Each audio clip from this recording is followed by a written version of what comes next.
Dr. Phillips. Phillips. He was a well-known, in fact, world-renowned specialist in archaeology for the southern Mississippi Indians. So he spent much of his time in Mississippi and Arkansas. Phil was born in Buffalo, New York. He went to school in Williams to be an architect. However, there was a small problem with him being an architect. The time frame was 1927. Anybody know what happened in 1929 to an architect? There was no business. Dad had plenty of money. He said, well, what else would you like to do? Phil went to Harvard for archaeology. His girlfriend was back in Buffalo, and that was Ruth on this side. So he said, I'm going to do archaeology, and I'm going to do it for the Iroquois Indians in New York. Small problem. There were about 150 other archaeologists doing research on the Iroquois Indians. He got a call from one of his buddies. Hey, let's go to Arkansas. He went to Arkansas and he fell in love with the Indians of the southern Mississippi area. He became the world-renowned expert for it. In the 20s, he married Ruth. He went back and he got his doctorate degree at Harvard. He taught archaeology at Harvard University. They had 3 children, Patty, Bradley, and Zaire. She's still alive. She's over in Newton. One of the things that Ruth and Phil liked to do was take rides in the country on Saturdays and Sundays. They took the family out. They were riding around and they found this house. Well, it looked more like a barn. It didn't have any windows. They were all broken out. The building was built sometime right around 1700. And those of you know, Phil lived at Old Sugar Road, the oldest house in Bolton. They took the house, they redid it. Remember, Phil had enough money to do what he wanted to do. He rebuilt the house like it would have been built in 1700. No nails, wooden pegs. So he duplicated the original house and they moved in. After they were there for a while, one of the things that he liked to do, he still worked at Harvard. He would hire the local boys to drive his Mercedes and take them to the Four Seasons for lunch. And you know, I've talked to the local boys and they said Phil took real good care of us. He gave us $2 to go buy lunch while they were having cocktails and dinner at the Four Seasons. $2 was plenty to work on Boylston Street. Then another story that to me is really neat about Phil. He had a favorite automobile. It was a 1955 Bristol. Anybody know what a Bristol looks like? It's a 2-door BMW coupe. It was made by the Bristol Aerospace Company. It would go about, according to David Mecklin, about 120. And Phil knew how fast 120 was on a regular basis. He would go around corners and have a lot of fun. The other story I like is, everybody noticed, now if you notice this here, here's Ruth's last name. This is his second wife, Willie. Kind of an unusual name, huh? Willie is Ruth's niece. Oh. So when Ruth died, he married her niece. He went back to Buffalo and he married Willie. And I'm looking at Alice over here from the Historical Society. One of their favorite places to go was the Bullfinch Church in Lancaster. So every Sunday morning they would go to the Bullfinch Church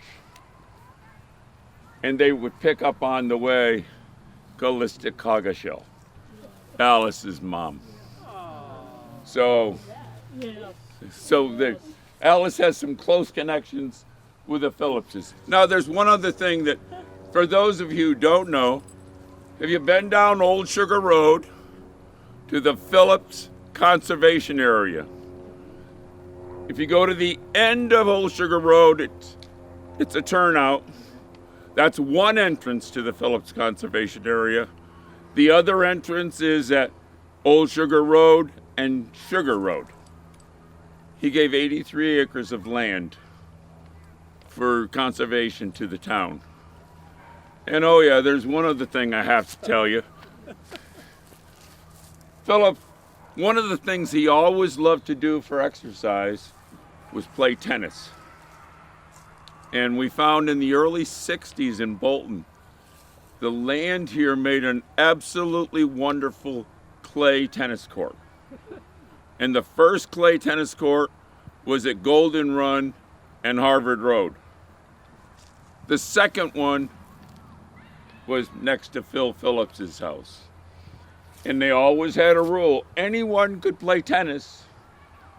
Take down the net, fold it up, sweep up the court, and you can come and play anytime you like. And I know my kids played there on a regular basis. One last story about the Phillipses. Patricia's husband's name was Sir Richard Phillips. He lived in England. That's where she died. And he'd visit once in a while. He stopped visiting. Phil turned to him and he said, "Richard, what's the matter?" He goes, "The room you have me in, there is a ghost. And the ghost's name is David Whitcomb, the man who built the house." He said, "You need not see me anymore." Philip Phillips. Let's go over to the small stone behind you here. And, you know, I almost don't have to say anything. The reason I don't have to say anything, the story of George's life is written here and here. An interesting thing is, he was born in Aberdeen, Scotland, or really he was born in Kildrummie. He was born looking at a castle from this side, the hillside here, the Angus cows here, the black-faced sheep over here.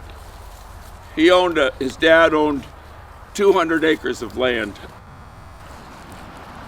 He had 9 brothers and sisters, and Uncle John asked him if he'd like to come to Halifax, Nova Scotia, and join him in his business of trading to the New World. The time frame is about 1820.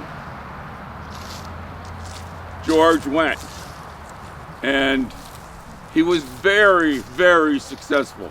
In fact, he was so successful, 6 months after he got there, he was invited to the governor's ball.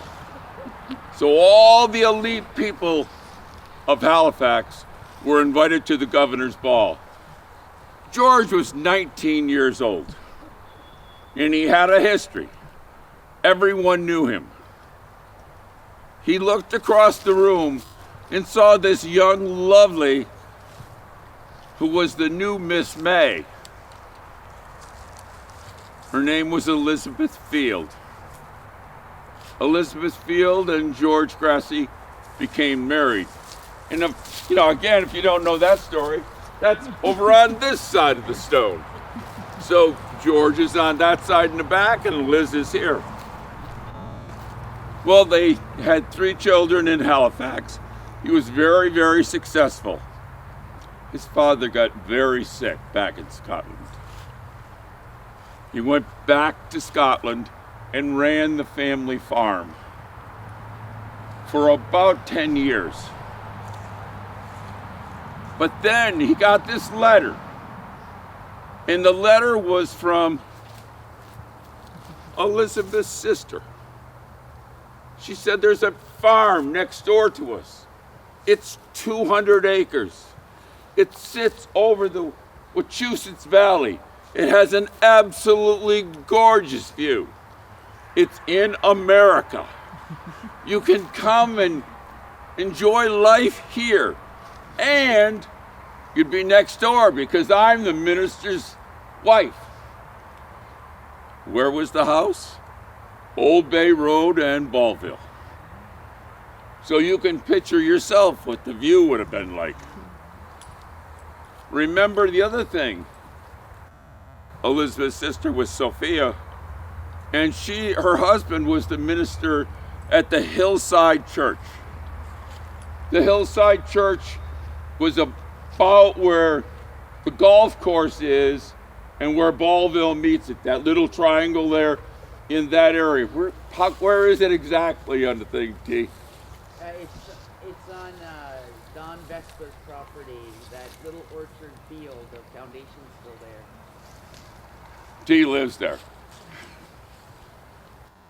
So, but there was one thing about the church. The Hillside Church was built by a fellow by the name of S.V.S. Wilder. Guess who George Grassie's best friend was?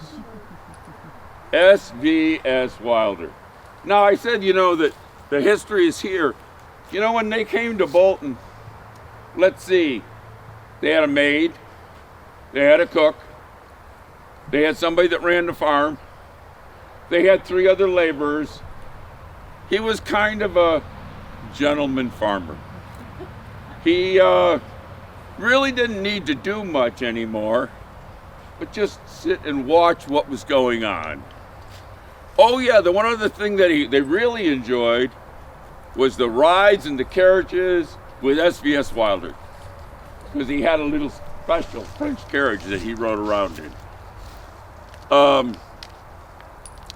George is buried here, and I mentioned that I was going to do George Grassie, and every week I have meetings with some of the senior citizens in Bolton, and the fellow that happens to have that stone right behind Helen, Tom Murtha, said, that guy, George Grassie, he must have been something else. I said, why do you say that? He said, he casts a shadow on my stone every day.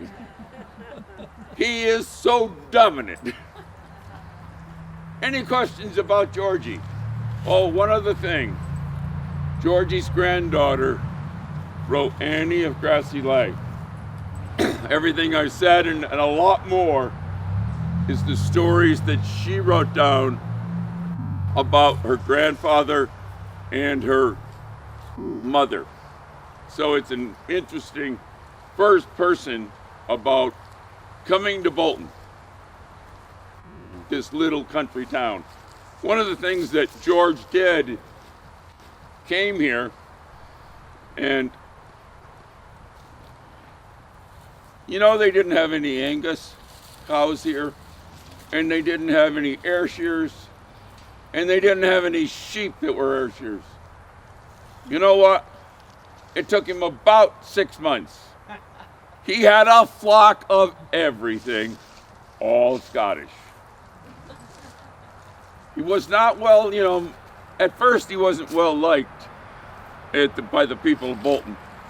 He was a little different. After a while, they found out he was okay. I'm going to move on to the next place, and I'm going to turn it over so you won't have to listen to me anymore.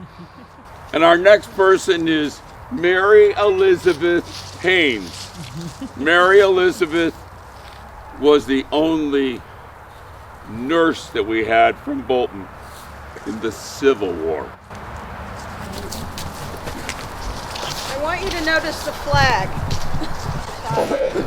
It's something I'm very proud of because it says that I am a war veteran from the war between the states, or better known as the Civil War. I'm Mary Elizabeth Haynes, and I live in a handsome house that was built by my grandfather of bricks from the brickyard that he owned and operated across the road. It's on the Still River Road, and you might know that house, but I don't want you to get confused with Colonel Whitcomb's house. That one's on the corner. My house is further down the road towards Harvard. I was the only girl with 3 brothers, and I was closest to my brother John. We were only a year apart, and our childhood was full of fun and games. And as we grew up, John married his sweetheart, Julia, and had twin boys. I never married. I became a school teacher, first in Exeter, New Hampshire at a girls' school, and later at the District 7 schoolhouse just down the road from my house. It was at church one Sunday when the minister gave a very rallying sermon about every man's duty to join the war and become involved. It was at that moment that I said, you know, this is something I really want to do, but I don't know what I can do. So it was my brother John who first answered the call, and he joined the Union Army. John went off to Camp Nelson in Kentucky, and it was there that he became ill. And there's a memory that I'll never forget. We had just received a very cheerful letter from John only a few hours ago when a messenger arrived at the door with a telegraph telling us that John had died. His stone is here in honor of John, but his remains still lie in Kentucky. So in one of his letters home, John spoke about the nurse and how kind he was to him and how he cared for him like a brother. And this was a great comfort to me to know that John was not alone during his illness. It was then that I realized this is what I want to do. I want to take care of sick soldiers. And I wanted to fill in for the families who couldn't be there to care for them and to comfort them. So I immediately wrote to Miss Dorothea Dix. She was the superintendent of nurses. Now, Miss Dix was very strict.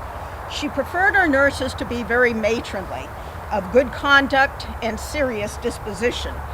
You had to dress plainly, and you couldn't be younger than 30 years old. I had no problem being accepted, for I was over 33. I was 33 years old and not interested in finery.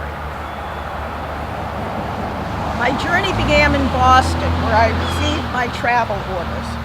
My dress was plain, but on my bonnet was a rose. I removed it for fear that Miss Dix would find it too fine. 2 days later, I arrived in Washington by train, and the very next day I began my work at the Harewood Hospital. My training consisted of 1 day of observation. Now, being a nurse, I did many things. The most difficult was dressing wounds. I also washed hands and faces, combed hair, and I wiped the hot, fevered brows of the very sick. Then there was making sure that the sickly of the men received their special diet. Now that could consist of something as plain as milk and toast or chicken and rice. But the food at the hospital was very poor, so I tried my best to give the men a little extra. Blackberry jam on their toast, or sweet potatoes and apples that I got at the market. I even gave them mincemeat pie that I received from home.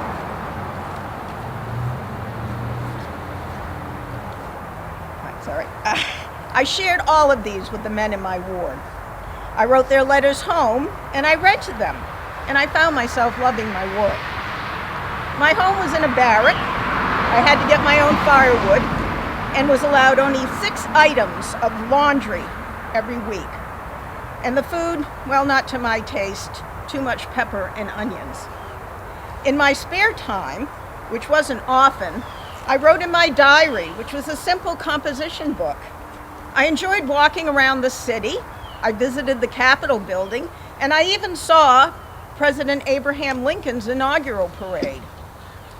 And then there was Georgiana, the slave girl, fugitive slave girl who worked in the kitchen. I helped teach her to read and write. At the end of my stay of 9 months, the patients in the ward gave me a very fine Bible because they knew it was my favorite book. And Miss Dix asked me to stay for another year, but my family needed me back home, and I knew that's where I wanted to be.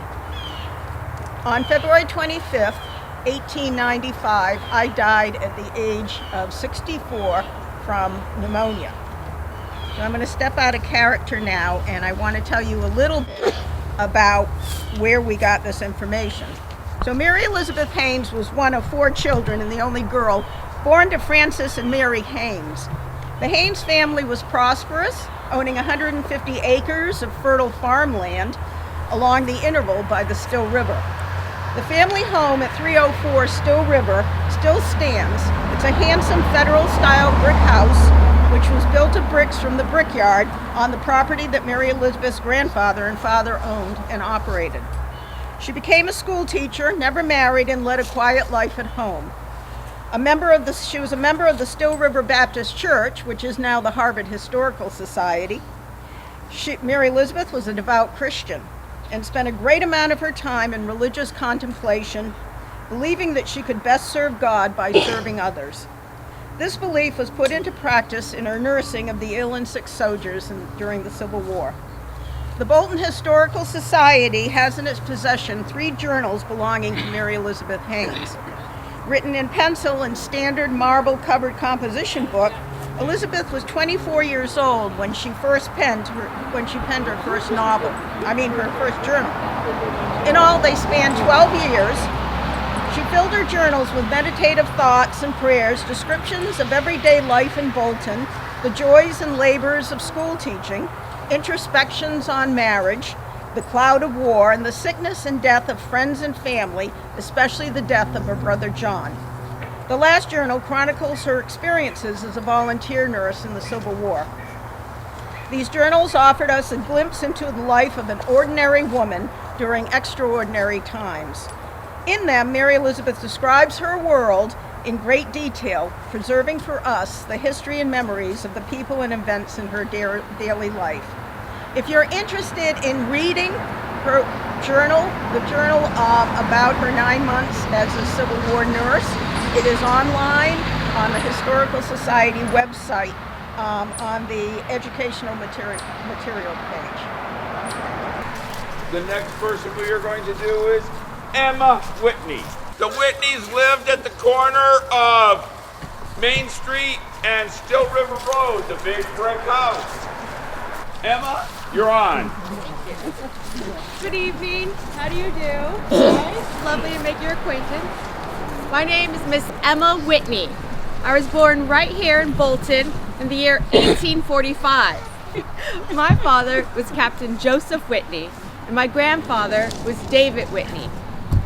My father moved to Bolton as a small child from New Hampshire. It was not a small trek in those days. My grandfather and my father were both part of the Bolton Rifle Regiment.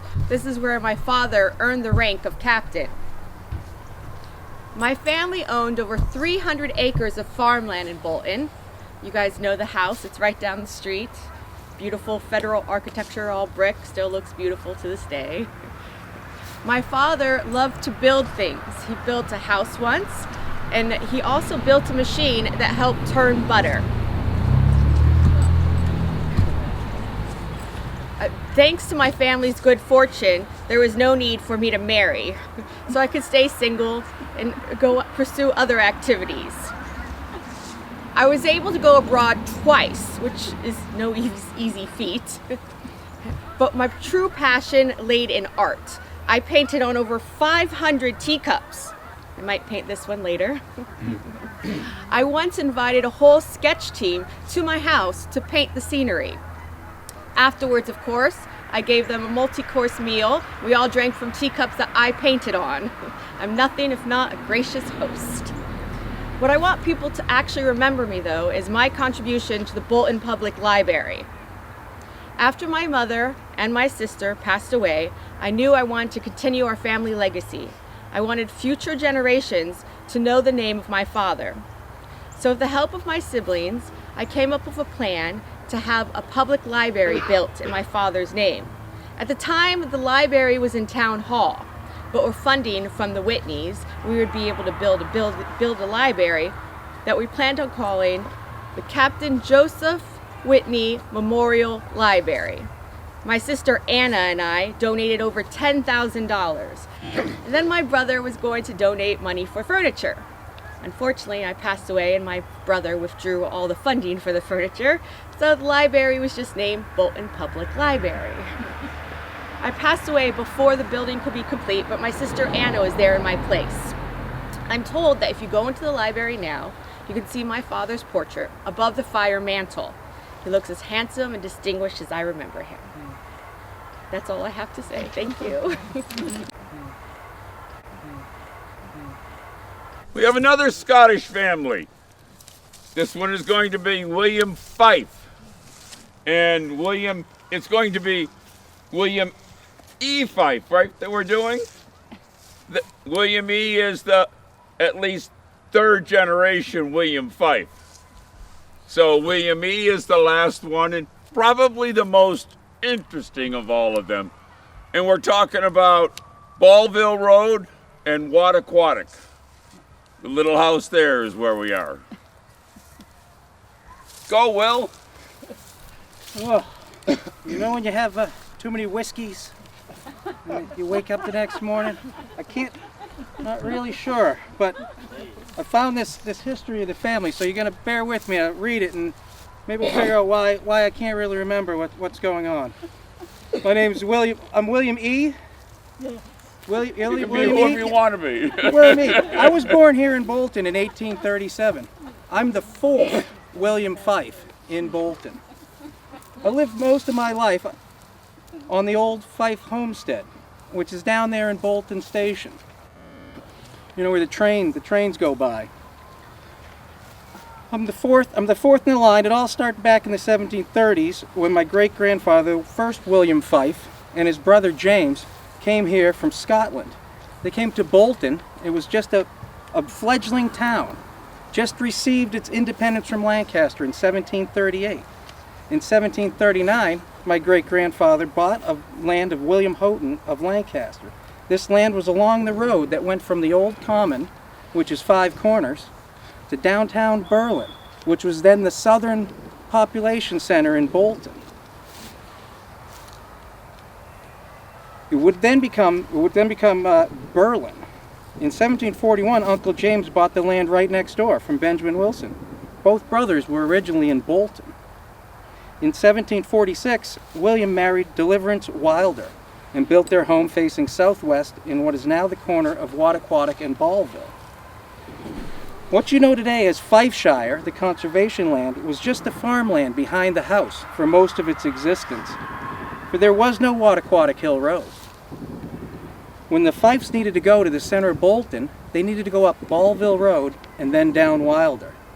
So I guess it's no surprise that when Deliverance Wilder died, my great-grandfather married Abigail Ball.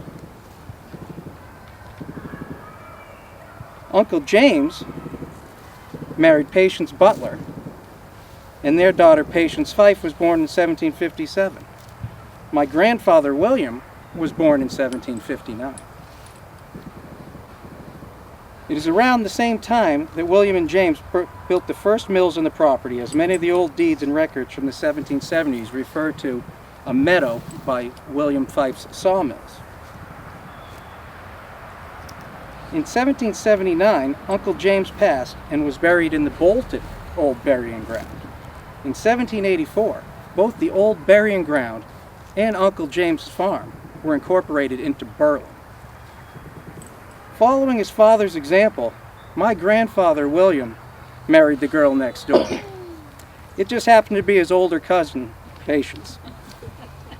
In 1786, in the spring of 1790, my great-grandparents, William and Abigail, passed within a week of each other, and they're both buried in the old common cemetery in Lancaster. My grandfather, the second William Fyfe, succeeded to the farm which had been cleared and improved by his father, and devoted the years of his life to agriculture. He was one of the best farmers of Bolton and took a leading part in public matters of the town. It is in the same year, 1790, that my father was born. He lived and worked on the family homestead, farming and working the mills. In 1830, Dad and Granddad built the comb factory and dam to provide water power for the machinery. In 1835, my grandfather, William Fyfe Jr., died and was buried right here behind me. Not to break with tradition, in 1835, my father went just a little across the town line to marry Mom, Sarah Brewer of Lancaster. 2 years later, I was born in the same house at 505 Wattaquattack Hill Road. I received my education at the common schools of this native place, but remained till but 13 years of age when my services were needed at home. I operated the mill and sometimes worked in the local shoe shops. In 1854, when my father passed, the family farm and homestead had to be sold. As with so many other small comb shops, we could not compete with the larger factories popping up in the cities. It was for these greater opportunities I moved to Cambridge in 1854, where for 2 years I drove a bread cart, and for another years drove a wagon for Kennedy Cracker Company. In 1860, I clerked for a short time in a grocery before I opened a grocery store of my own. Through the grocery business, I met with success and my wife, Josephine Caruth of Cambridgeport. I purchased a bakery, which I conducted in connection with the grocery business for another 8 years before I sold out. The old Bolton home was calling me. By 1878, I was able to buy back part of the old homestead. I erected the handsome residence known as Fifeshire on the Bolton Hills. This is at 581 Wattaquattack Hill Road. In 1878, I built the button factory at the site of the old comb shop. I leased the structure to McNeil, Plummer and Company of Clinton, who made the buttons, for only about 10 years. In 1881, I sold the house at 581 Wattaquattack Hill Road and bought a 62-acre farm just over the town line in Clinton, and for 5 years devoted my time and energy to the raising of garden produce.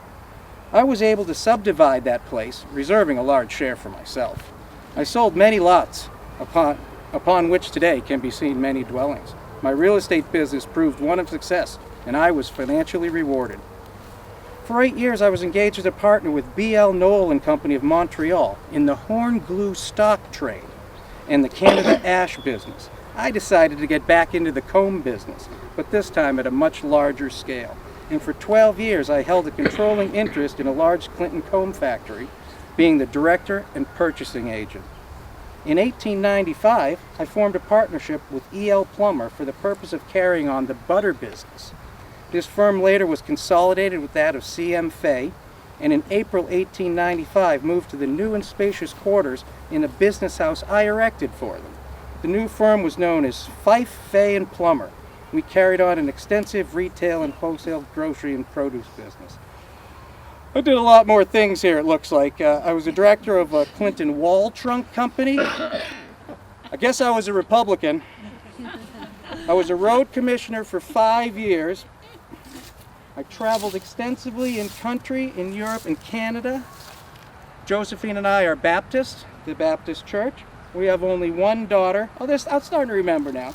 We have only one daughter. She married my business associate, Edward Plummer. Yeah, he was a good guy. Yeah. We have 3 grandchildren. Good old Helen. Helen, Josephine, and George. In 1890, yeah, that's right. In 1890, the button factory burned down, never rebuilt. But I did build a nice new house on Prescott and Water Street in Clinton. That was 1896. Uh-oh. I see what happened.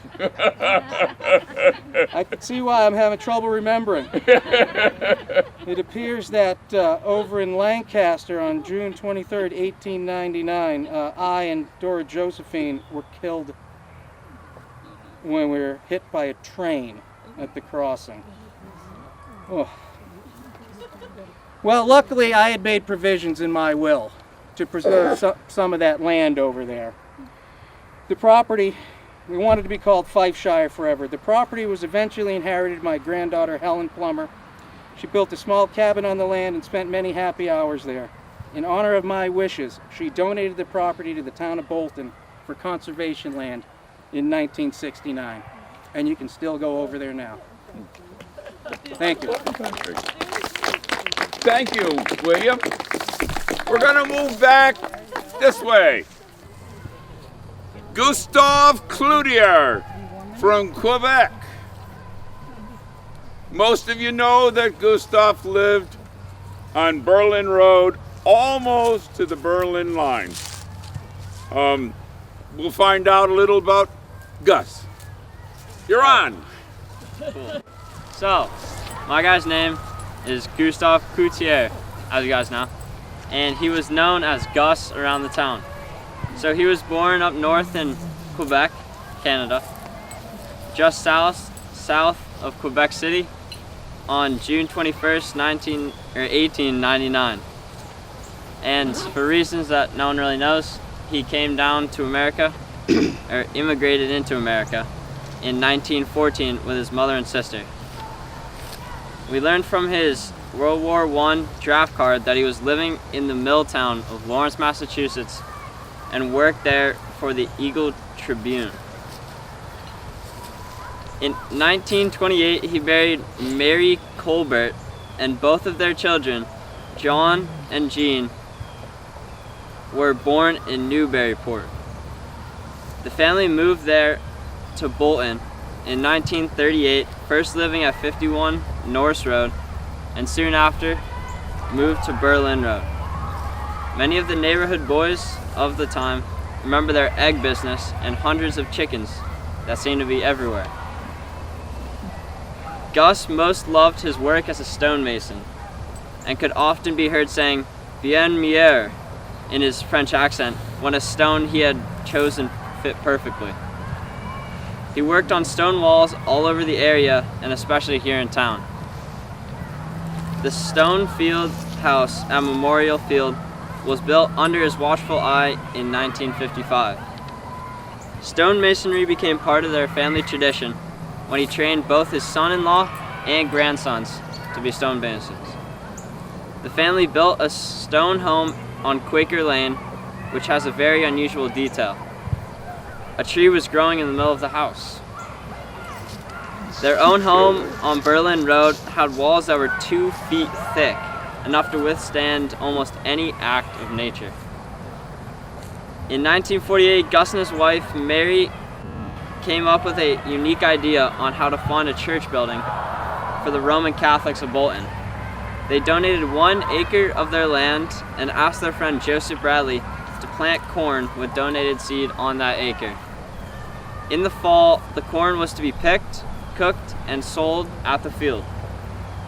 Gus even constructed a large fieldstone fireplace to hold the enormous iron pot which would cook the corn. Lord's Acre was created after 5 years because they had raised enough money from the corn to build the new church. St. Francis Xavier Church was built in the style of a New England corn crib to honor its fundraising history. The Lord's Acre Festival was held annually until 2007. During the time when Bolton, Lancaster, and Stowe were negotiating to regionalize the schools, Gus served 2 terms as a Bolton selectman and was instrumental in the creation of Neshoba Regional High School. When the Quaker Meeting House was moved to Old Sturbridge Village in 1953, Gus felt that the Quakers of South Bolton should be honored, and so he built Quaker Park, which is located on the intersection island at Quaker Lane and Berlin Road.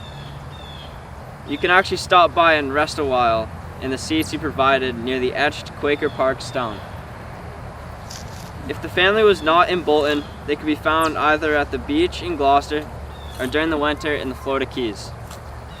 Mary's first love was playing the piano, and wherever they could, she could find the keys and would play the piano wherever. Gus died at the age of 72 in 1971, and Mary followed him 20 years later in 1991. Thank you. Our next presenter is going to tell us about Charlotte Wheeler. Charlotte was the head of the 4-H before everybody knows about Florence Sawyer as being the head of 4-H. Well, from my records, I think that Charlotte actually served 1 year longer. And she taught the boys to cook and the girls to sew and to cook. Charlotte, you're on. Some of you may know the 4-H pledge. I pledge my head to clearer thinking, my heart to greater loyalty, my hands to larger service, and my health to better living, for my club, my community, and my country.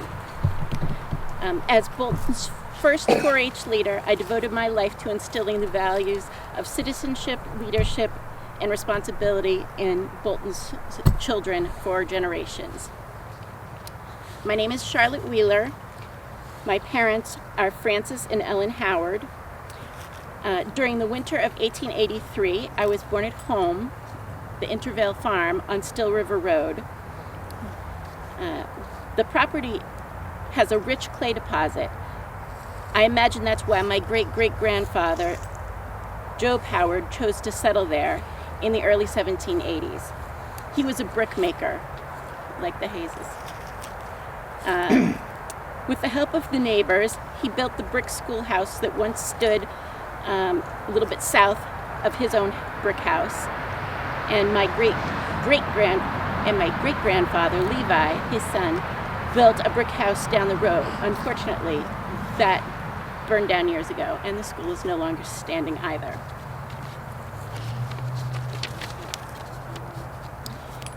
In 1906, I married my husband, Bert Wheeler, from Wattaquattack Hill Road.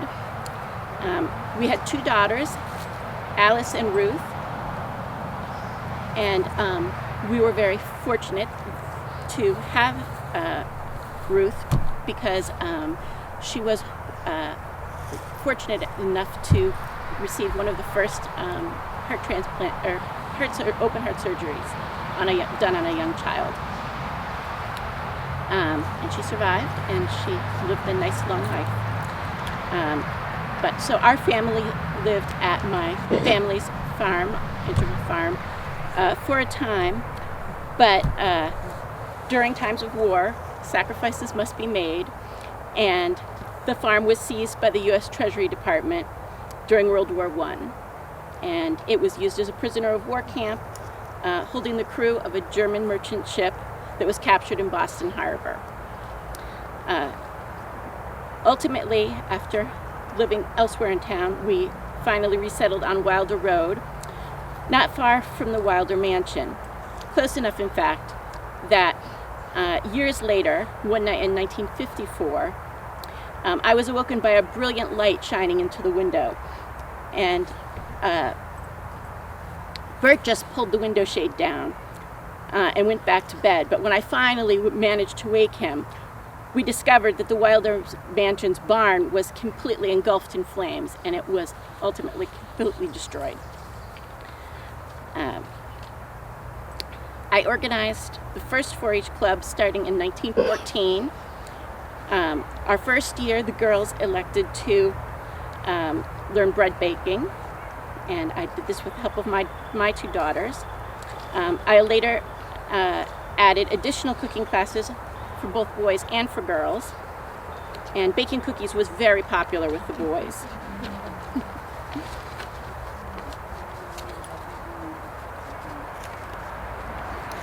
We met the 4-H club met at the First Parish Church, where I was a member and also a member of the Women's Society. The kitchen there suited our needs very well.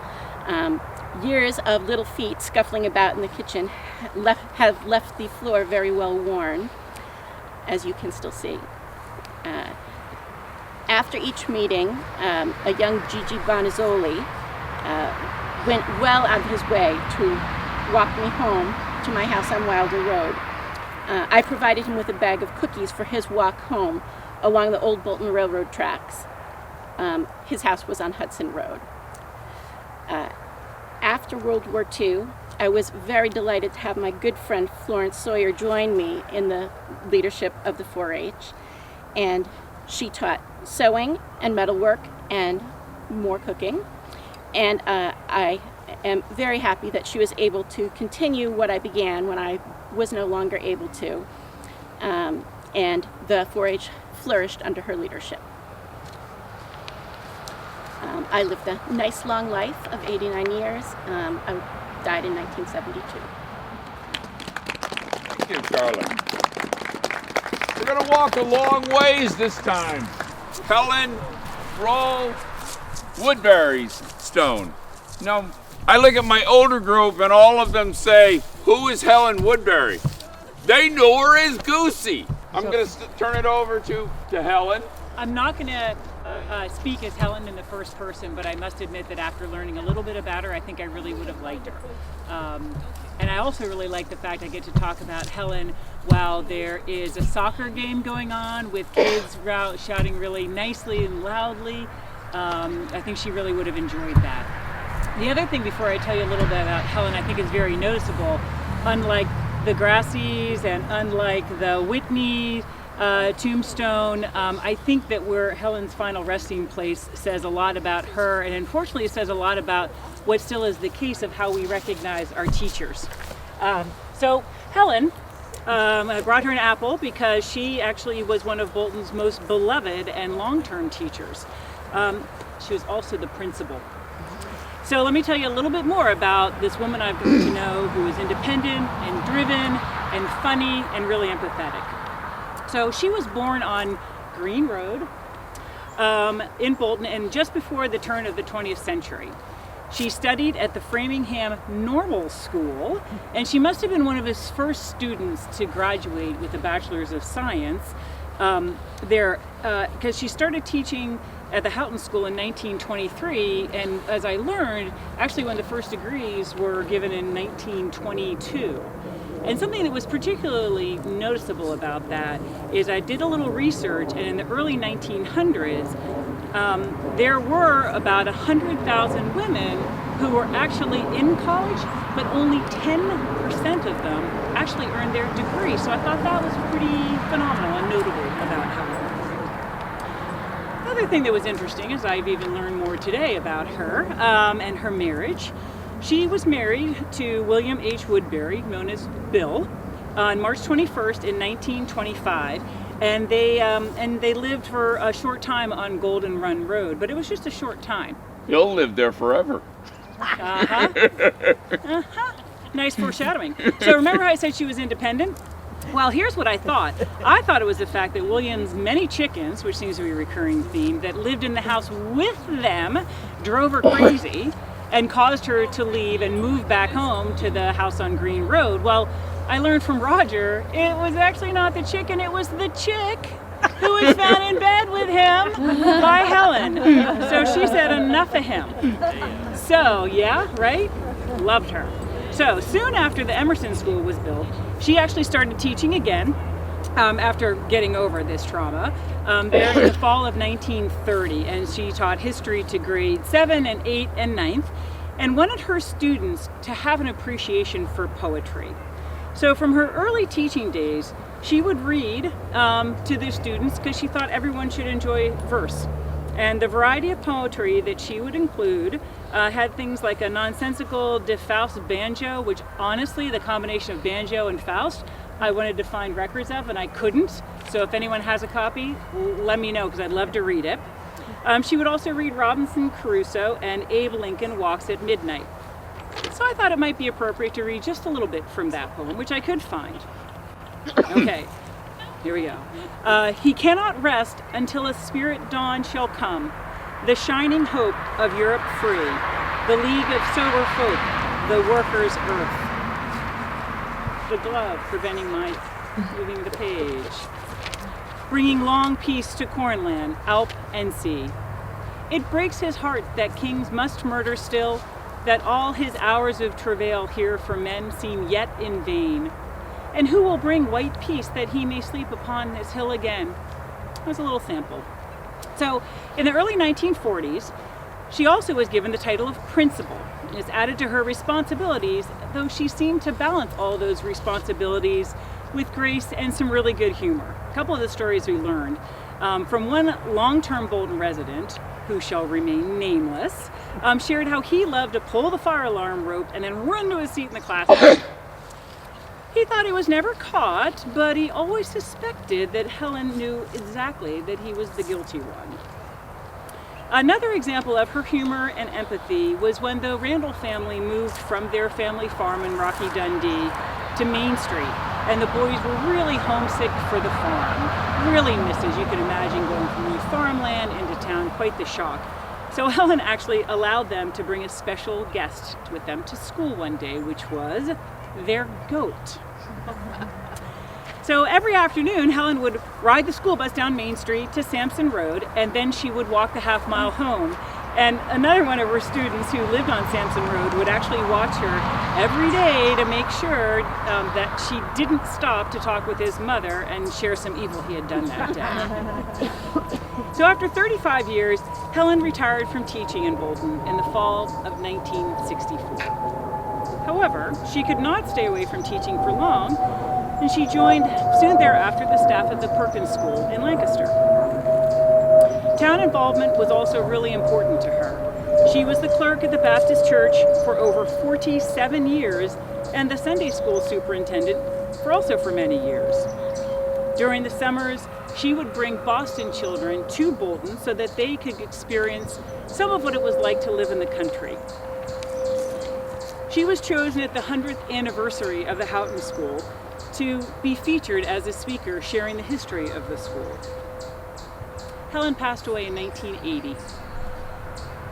Each Memorial Day, she made sure that all of her students visited all of the Bolton graveyards and cemeteries to make sure that they planted flags in recognition of the soldiers and sing Memorial Day songs. So keep Helen in mind when you make your plans this Memorial Day. Thank you. Thank you. We have one last person, and I can look around the crowd, and many of you probably remember this young lady. She lived on Harvard Road. Well, I don't know you who would recognize me, but I am Dottie Brown. See, I don't have to introduce Dottie. I am Dottie Brown, and I have to tell you, because I was always enthusiastic about everything, I want you to know my daughter-in-law is here, so if I exaggerate a little bit, I'm sure she will keep me honest. Anyhow, I'm Dottie Brown. I was born June 1st, 1920, in Waltham. My father owned a farm on Propeller Road. It was quite a big farm. We had pigs, which became the love of my life, or one of the loves of my life, 100 cows, a market garden, and a slaughterhouse. Now, as we grew up, my father would never consider allowing us to work on the farm, so he would drive into the North End and hire all these Italian women to come out and work on the farm. And then I'm sure a few men came along too. So, after I graduated from high school, I decided I wanted to go to school to become a dental hygienist.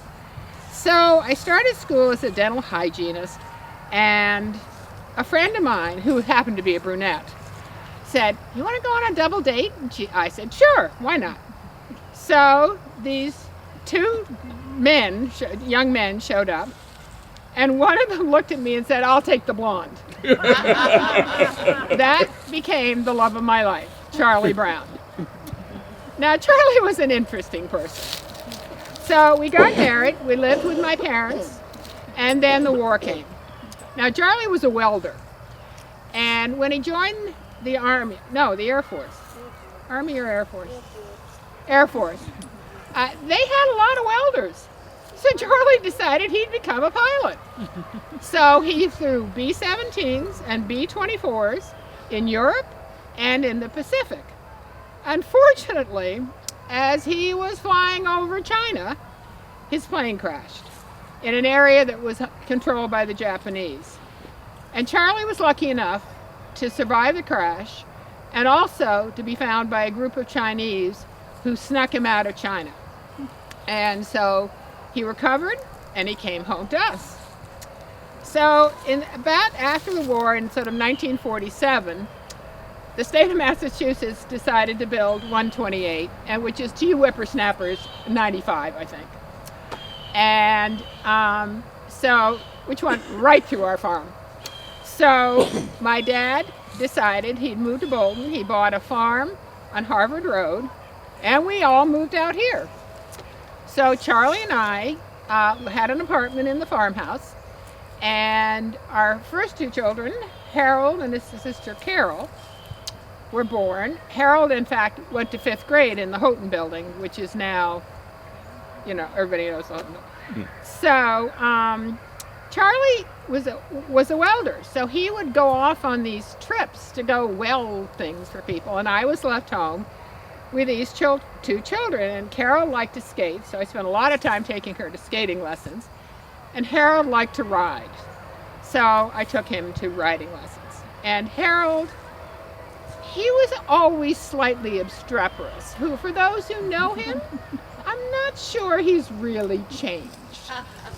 One day he decided he thought it'd be fun, and I turned around and he'd ridden his horse into the house. Now, I don't know whatever got into his head, but Harold was always doing sort of nutsy things. So anyhow, Charlie really was the love of my life. But one time, as most of you women know, there are times when you'd like to wring their necks. I mean, he had just driven me nuts. And I just decided we had to get the air this out. So I said to him, okay, you go over there and write down everything that drives you nuts about me, and I'll sit down here and write down everything that drives me nuts about you. So I'm happily running, and Charlie said, I'm ready. So I go over to him, and I said, okay, read me what you wrote down. And he turns the piece of paper around, and for 25 times he had written, I love you, I love you, I love you, I love you, I love you. Well, what are you going to say, right? So I did a lot of things in Bolton. I worked at the new Emerson School with Mrs. Shartner. We used to make homemade bread for all the kids in school. I worked as a animal officer, as a police warden, but my mostest favorite job was crossing guard. And I really did excel at this job, to the point where people would just look at me and, you know, if a car moved while I was crossing my adorable kids, you were in big trouble. And I wasn't very big. I seem to have grown as I've gotten older, but I was pretty little, but I had a voice. And so anyhow, one time Sarah Slade, who lives on the south side of town, was up in New York State visiting an old friend, and she was heading home on the New York Thruway and decided she needed a cup of coffee. She stopped at one of these truck stops and was sitting at the counter having her cup of coffee. And these two truckers were sitting next to her. And they were talking about where they drove and the crazy things that had happened to them. And one guy says to the other, do you ever drive down 117 in Massachusetts?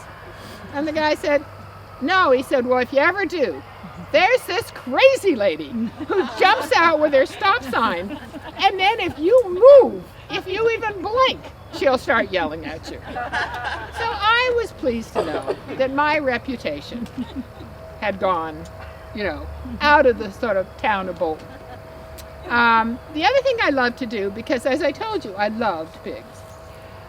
For the 250th, I walked my pig in the parade on a leash. And I had miniature donkeys, and I frequently walked them around. So, as I said, the love of my life was Charlie. We love Bolton, and our family still lives here today. Thank you. Thank you.